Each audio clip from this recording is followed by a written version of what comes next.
48 કલાકની અંદર સુરત હજીરા દરિયાકાંઠા વિસ્તારથી ફરી એક વખત અફઘાની ચરસનો જથ્થો મળતા સ્પેશિયલ ઓપરેશન ગ્રુપ દોડતી થઈ હતી.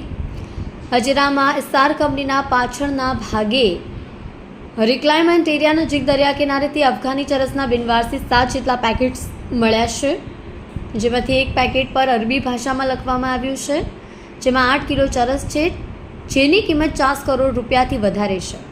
દક્ષિણ ગુજરાતના દરિયાકાંઠા વિસ્તારના અફઘાની ચરસ મળવાનો સિલસિલો યથાવત છે. સુરત શહેરના હજીરા વિસ્તાર ખાતે આવેલા દરિયાકાંઠા વિસ્તારમાંથી અલગ અલગ 4.5 કિલો અફઘાની ચરસના પેકેટ્સ મળી આવ્યા છે, જેની કુલ કિંમત 1.87 કરોડ રૂપિયા થાય છે.